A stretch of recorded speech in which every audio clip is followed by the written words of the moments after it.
मैंने सुना है थाईलैंड में जो सिल्वर का प्राइस है वो इंडिया के कंपैरेटिवली कम है और कई सारे बिजनेसमैन इंडिया में ज्वेलर्स थाईलैंड से इंपोर्ट करते हैं। नहीं, आपकी बात सही है क्योंकि अभी जस्ट रिसेंटली मैंने जब थाईलैंड विजिट करी थी, बैंकॉक में स्पेशली, तो वहाँ पे सिल्वर का बहुत बड़ा मार्केट है। होलसेल वहाँ पे लाइन से बने हैं क्योंकि मैन्युफैक्चरिंग यूनिट इतनी सारी वहाँ के गवर्नमेंट ने प्रमोट करी है जिसके सपोर्ट के कारण वहाँ पे मैन्युफैक्चरिंग हब बन चुका है सिल्वर को लेके।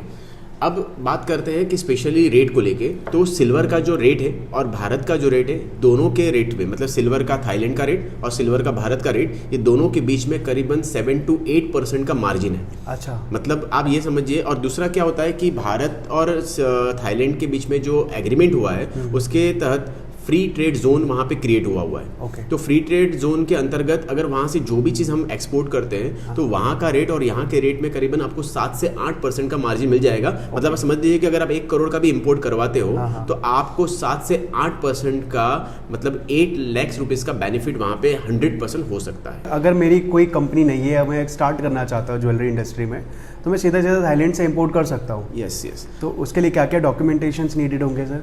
देखो, वहाँ पे हमने 2-3 थाईलैंड के अंदर हमने 2-3 एडवोकेट से कनेक्ट किया हुआ है। एक सोफिया करके, एक मुबारक करके हैं, मेरे जो रेफरेंस थे उनके थ्रू हम उनके पास गए थे, उनसे बहुत सारी प्रोसेस को समझा था। और पूरी प्रोसेस समझने के बाद मुझे ये बहुत क्लियर हो गया कि वहाँ की गवर्नमेंट, एक तो आपको 51% का वहाँ का कोई भी थाई बंदा जो होता है या जो थाई व्यक्ति होता है उसको आपको पार्टनर बनाना पड़ता है और जिसको आपको 51% स्टेक देना पड़ता है। तो ये एक बहुत बड़ा ये रिस्क फैक्टर है। लेकिन उसके बावजूद भी वहाँ पे ये सारी चीज़ों को बहुत ज़्यादा ये लोग नहीं देखते हैं। आपने अगर एक थाई मेंबर से पार्टनर बना भी लिया और उसके साथ आपने पार्टनरशिप कर भी ली तो भी बहुत मिनिमम अमाउंट में आप अच्छी कंपनी वहाँ पे रन कर सकते हो। बहुत ज़्यादा कॉस्ट नहीं लगता है। मतलब मैं कह सकता हूँ कि भारत के कंपेयर में थाईलैंड अगर आप जाओगे तो आपको कहीं पर भी ऐसा नहीं लगेगा कि भारत में खर्चा हो रहा है या थाईलैंड में खर्चा हो रहा है। अच्छा। क्योंकि वहाँ पे उनका और हमारा मल्टीप्लिकेशन 2.54 का है। मतलब यहाँ का 2.5 रुपया और वहाँ का 1 रुपया ऑलमोस्ट इक्वल हो जाते हैं। लेकिन उसके बावजूद भी वहाँ का एक्सपेंस और हमारे एक्सपेंस में बहुत ज़्यादा फ़र्क नहीं है।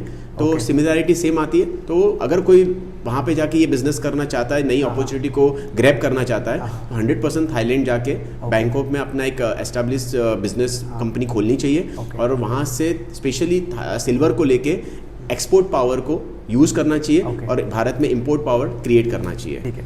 तो सर जैसे अगर कोई इंसान थाईलैंड में अपना पार्टनर ढूंढता है और 51% दे भी देता है उसको, तो फिर वो उसकी कंपनी से इंडिया की कंपनी में अपना इंपोर्ट एक्सपोर्ट दिखा सकता है, राइट? हाँ, क्यों नहीं दिखा सकता है। बेसिकली ये भी एक लीगल बिजनेस है। आप वहाँ से गुड्स परचेज कर रहे हो या मैन्युफैक्चरिंग करा रहे हो और उसको आप दूसरे देश में बेचने की कोशिश कर रहे हो और जो गवर्नमेंट उसको मतलब हम कह सकते हैं वेलकम भी कर रहा है। अगर आप थाईलैंड से अगर कोई माल ज्वेलरी यहाँ पे इंपोर्ट करवा रहे हो तो कस्टम वगैरह सब क्लियर्स करा के आप लीगल फॉर्मेलिटी से सारी प्रोसेस करवा लो और इंडिया में आने के बाद उसको आप अपने लेवल पे पूरे पैन इंडिया में बेच सकते हो। तो ये बहुत सिंपल प्रोसेस है। तो जैसे सर चांदी मैंने सुना है बहुत ज़्यादा फ्लक्चुएट करती है रेट वाइज, तो अगर वहाँ पर से कोई इंपोर्ट करता भी है और इतना फ्लक्चुएशंस होते हैं तो क्या प्रॉफिटेबल होता है? देखो, फ्लक्चुएशन होना एक स्वाभाविक है।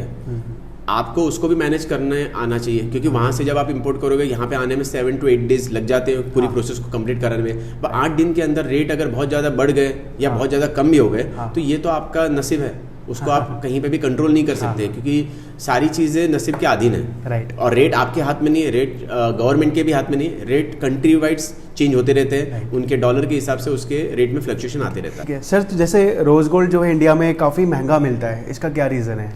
रोज गोल्ड की ज्वेलरी, देखो हर चीज़ का एक कॉस्ट क्रिएट होता है। आप ये मान के चलिए कि जब रोज गोल्ड की जब ज्वेलरी हमारे मैन्युफैक्चर जब बनाते हैं तो पहले तो उसकी प्रोसेस को आप समझने की कोशिश करिए। अलॉय बहुत महंगा है रोज गोल्ड का क्योंकि पहली बात तो रोज गोल्ड 90% मार्केट में बनता है 18 कैरेट में, 18 कैरेट में।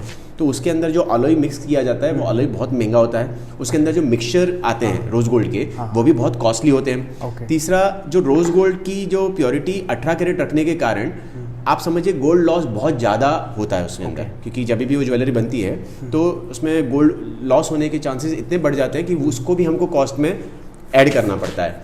चौथी बात, वाइट रोडियम अगर हम 10 ml भी बाई करते हैं तो उसकी जो कॉस्ट है 10 ml की वो करीबन 1 लाख से 1.5 लाख रुपए के बीच में आती है। अच्छा। अगर वो वाइट रोडियम जो है वो भी वहाँ पे यूज़ होता है। हाँ। तो ये सब भी कॉस्ट उसी के अंदर जोड़ी जाती है।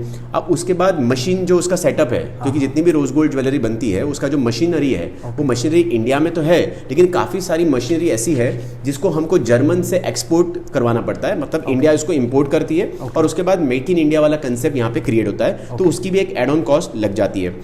अब उसके बाद हम आगे बढ़ते हैं, तो जब मैन्युफैक्चर होलसेलर को माल बेचता है तो वहाँ पे भी उसका एक प्रॉफिट मार्जिन एड ऑन होगा।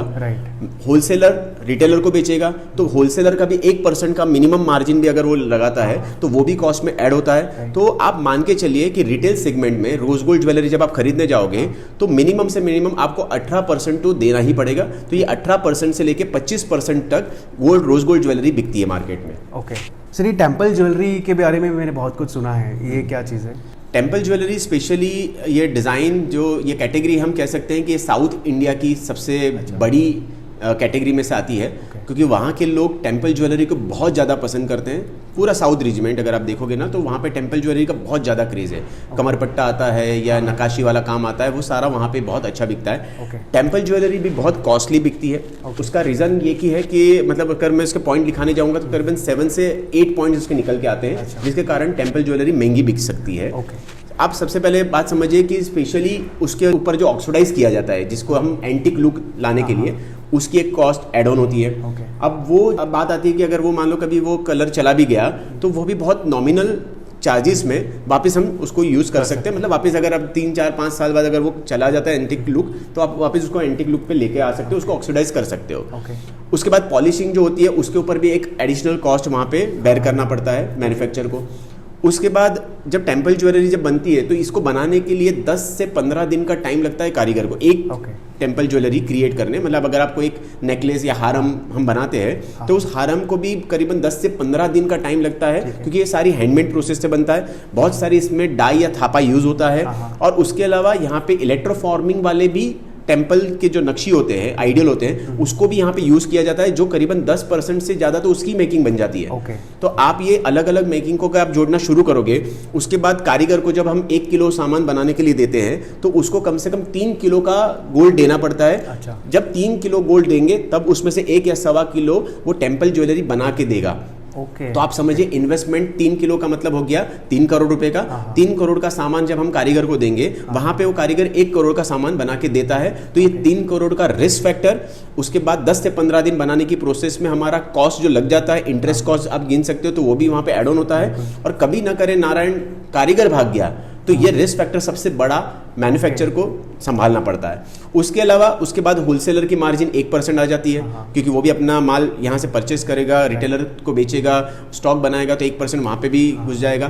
तो यहाँ पे हम देखना चाहेंगे ना, तो जो रिटेलर है वो 3 से 5% का मार्जिन जब यहाँ पे खुद का क्रिएट करेगा, क्योंकि कोई भी कस्टमर जाएगा तो उसको दरवाजा खोलने का एक सौभाग्य मिलना चाहिए गेट कीपर का, फिर अंदर जाएगा तो वेलकम होना चाहिए, चाय पानी नाश्ता, फिर उसको दिखाने का तरीका, ये सारी चीज़ें की कॉस्ट भी वहाँ पे घुस जाती है। तो ये सब अगर आप टोटल मारते जाओगे ना तो 18 से 20% के नीचे टेम्पल ज्वेलरी बिकना बहुत पॉसिबल नहीं आता है। ओके सर, टेम्पल ज्वेलरी पे भी रिटेलर्स बहुत ज़्यादा मार्जिन रखते हैं, ऐसा क्यों करते हैं? देखो, टेम्पल ज्वेलरी पे रिटेलर मार्जिन नहीं रखते हैं। टेम्पल ज्वेलरी बनने की कॉस्ट ही इतनी लग जाती है, हम रिटेलर पे इजीली ब्लेम कर देते हैं। रिटेलर देखो कमाने बैठा है, लूटने नहीं बैठा है। सही है। मैं आपको उसके भी 10 कारण बताता हूँ कि टेम्पल ज्वेलरी क्यों महंगी बिकती है।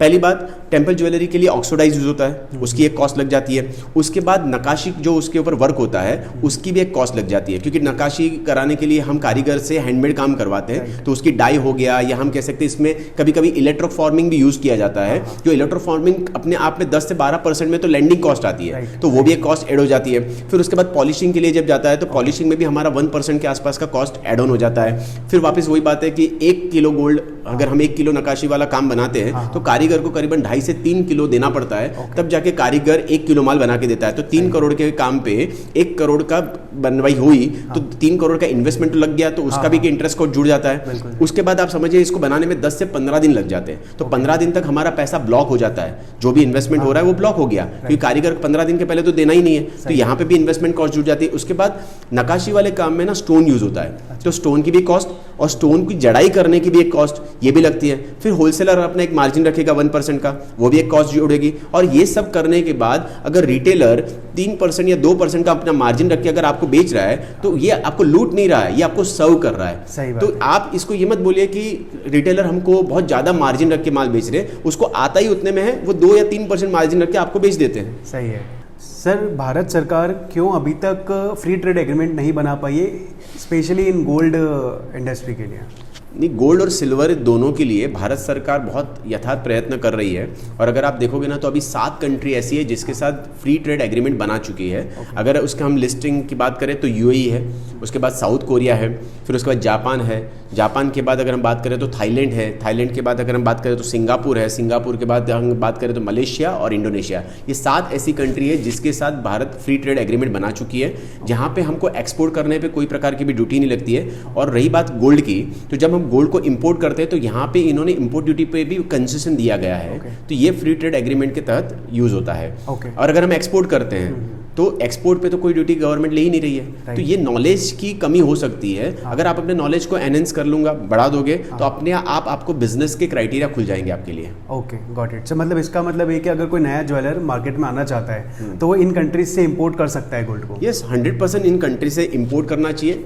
इनके एग्रीमेंट्स देखने चाहिए, टीआरक्यू के अंतर्गत क्या बेनिफिट दिया ये देखना चाहिए। सेकंड, जब आप देखो ये ना गोल्ड पे इन्होंने इंपोर्ट ड्यूटी पे आपको डिस्काउंट दिया है, लेकिन अगर हम सिल्वर की बात करें तो इंपोर्ट ड्यूटी टोटल है ही नहीं इनके पास। तो आप इंपोर्ट ड्यूटी का टोटल बेनिफिट सिल्वर को इंपोर्ट कराने में लगा सकते हो। और ये बहुत बड़ा गेम चेंजर है सिल्वर इंडस्ट्री के लिए। मतलब अगर सामने वाले के पास, किसके पास 1 करोड़ रुपए कैश है तो वो सिल्वर वहां से एक्सपोर्ट कर ले थाईलैंड से और सीधे सीधे 8 लाख रुपए का प्रॉफिट कमा सकता है। देखो वहाँ की गवर्नमेंट के भी क्राइटेरिया है। अगर हम थाईलैंड से अगर कोई चीज़ एक्सपोर्ट करना चाह रहे हैं, मतलब थाईलैंड से इंडिया में इंपोर्ट करवाना चाह रहे हैं, तो उसके क्राइटेरिया को फॉलो करोगे ना तो अच्छा बिजनेस और अच्छा मनी मेकिंग मॉडल बना सकते हो। एक बार आप थाईलैंड या ये जो भी कंट्री में ट्रेड फ्री बता रहा हूँ, 7 कंट्री में आप जाइए, विजिट करिए और अपने ट्रेड फ्री एग्रीमेंट के अंतर्गत हम क्या बिजनेस मॉडल क्रिएट कर सकते हैं वो जाके रिसर्च करिए। अगर हम आज MBA बनना है तो MBA के लिए भी हम अपना 5 साल देते हैं ना, 3 साल BBA करते हैं, 2 साल MBA के लिए देते हैं। तो जब हम 5 साल एक MBA की डिग्री हासिल करने के लिए दे सकते हैं, तो हमको एक ज्वेलर्स, अच्छा ज्वेलर्स बनना है तो उसके लिए हम 2 साल या 1.5 साल का रिसर्च के लिए क्यों नहीं देते हैं? मैं तो हर ज्वेलर्स को कहूंगा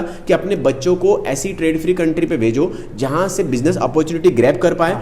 कॉम्पिटिटर के ऊपर फोकस मत करो, अपॉर्चुनिटी पे फोकस करो। अपॉर्चुनिटी पे फोकस करोगे तो मार्केट बड़ा हो जाएगा, और मार्केट जब बड़ा हो जाएगा तो सर कॉम्पिटिटर आपके आसपास भी दिखेगा नहीं। तो सर अगर जैसे आपने बताया कि थाईलैंड जो है सबसे बढ़िया कंट्री है जहाँ से हम गोल्ड ज्वेलरी को इंपोर्ट कर सकते हैं, तो थाईलैंड में अगर कोई अपना बिजनेस शुरू करना चाहे या कंपनी खोलना चाहे तो क्या क्या खर्चे आते हैं और क्या कंप्लायंसेस है?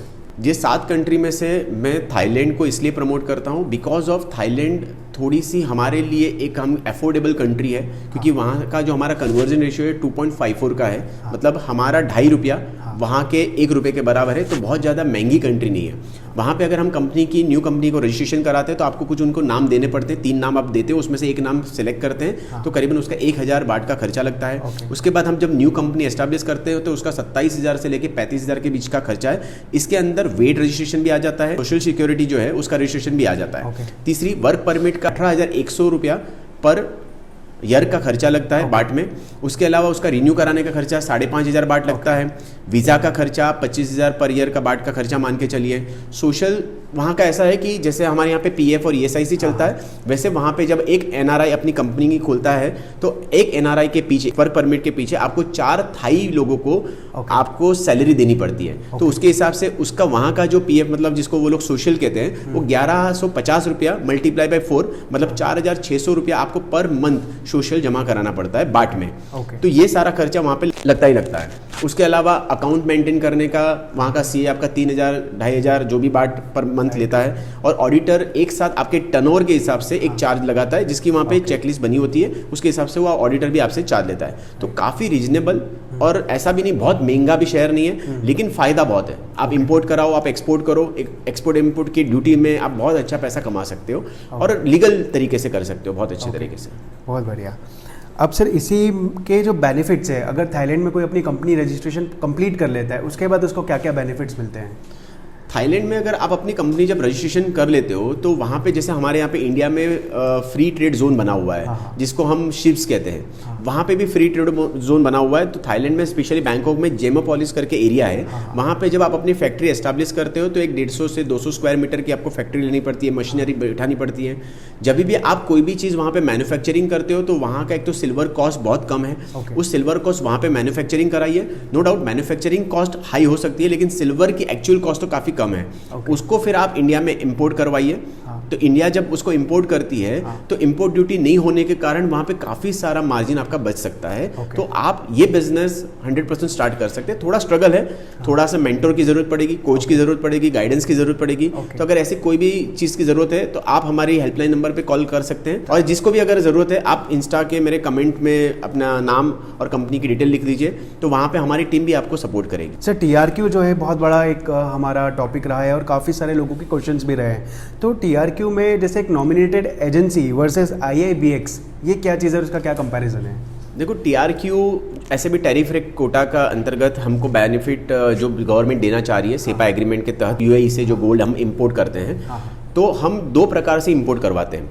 एक होता है IIBX के थ्रू हम इंपोर्ट कराते हैं TRQ कोटा, और दूसरा है हम नॉमिनेटेड एजेंसी के थ्रू। अब आपको ये समझना पड़ेगा कि नॉमिनेटेड एजेंसी के थ्रू अगर हम कोई चीज़ मंगवाते हैं तो वहाँ पे हम इंपोर्टर नहीं होते हैं, लेकिन जब हम IIBX के थ्रू अगर हम कोई चीज़ मंगवा रहे हैं गोल्ड, तो हम यहाँ पे इंपोर्टर बन जाते हैं। तो आपकी प्रोफाइल में एक्सपोर्ट इंपोर्ट का लाइसेंस अगर आपके पास है तो आप एज ए इंपोर्टर अपने आप को प्रेजेंस करते हैं। सेकेंड चीज़, वहाँ पे आपकी जो लिमिट होती है, बेसिकली क्या होता है कि जनरली आदमी है ना, एक एग्जांपल बताता हूँ कि अगर कोई थर्ड पार्टी नॉमिनेटेड एजेंसी जैसे बैंक से मान लो हमने मंगवा लिया, तो हमारी बैंक से कोई लिमिट चलती है। तो लिमिट के अंतर्गत हम क्या करते हैं कि हम बैंक से ही वो गोल्ड मंगवाते हैं। तो बैंक उस टाइम पे सिर्फ कस्टम ड्यूटी आपसे भरवाता है, और जब आपको गोल्ड बुक करना होता है तब आपको पूरा पेमेंट उनको करना होता है, आपकी लिमिट वहाँ पे यूटिलाइज होती है। TRQ में IIBX के थ्रू जब हम मंगवाते हैं वहाँ पे हमको पूरा पेमेंट एक दिन पहले करना पड़ता है, जैसे उनके पास मेटल रेडी होता है वैसे ही वो आपको भेज देते हैं। अब सेकंड चीज, अगर हम नॉर्मल बात करें, यहाँ पे आप कस्टम ड्यूटी पे करके होल्ड पे डाल सकते हो। यहाँ पे आप कस्टम ड्यूटी पे करना नहीं, आपको फुल पेमेंट ही करना होता है। तो IIBX में आपको फुल पेमेंट देना पड़ता है। सबसे बड़ी जो चीज़ है वो मैं आपको बताना चाहता हूँ कि IIBX के थ्रू जब आप कोई भी चीज़ इंपोर्ट करवाते हो और आपने थर्ड पार्टी मतलब नॉमिनेटेड एजेंसी से करवाई, तो नॉमिनेटेड एजेंसी के RBI के रूल्स के हिसाब से आप उस गोल्ड जो आपके पास आया है उसको आप बुलियन के रूप में बेच नहीं सकते। लेकिन अगर आपने TRQ के एग्रीमेंट के अंतर्गत IIBX के थ्रू मंगाया है तो आप एज ए इंपोर्टर भी हो गए, और दूसरा आप TRQ होल्डर भी हो गए। तो आप बुलियन को भी बेच सकते हो मार्केट में। ये सबसे बड़ा गैप है जो आपको यहाँ पे समझना पड़ेगा। अदरवाइज क्या होगा कि जब इसकी स्कूटनी आती है, क्योंकि जब स्कूटनी आती है ना तो 5 साल बाद स्कूटनी आती है, तो आपने उसका जो 1% का बेनिफिट जो लिया है गवर्नमेंट का इंपोर्ट के ऊपर, वो आपको पेनल्टी के साथ इंटरेस्ट के साथ पे करना पड़ सकता है, जो बहुत बड़ा गैप आपके बुक्स ऑफ अकाउंट में आ सकता है। मान लो आपने 100 करोड़ का काम किया, आपने 1 करोड़ का एक बेनिफिट तो ले लिया, और ऐसे 5 साल निकल गए तो 5 करोड़ रुपया उसका इंटरेस्ट और उसके ऊपर की गवर्नमेंट की पेनल्टी, ये सारा आपको भरना पड़ सकता है। इसलिए आप ध्यान रखिए कि आप TRQ कोटा IIBX के थ्रू यूज कर रहे हैं या नॉमिनेटेड एजेंसी से, आपका पर्पस क्या है उसके हिसाब से आप बुकिंग करिए।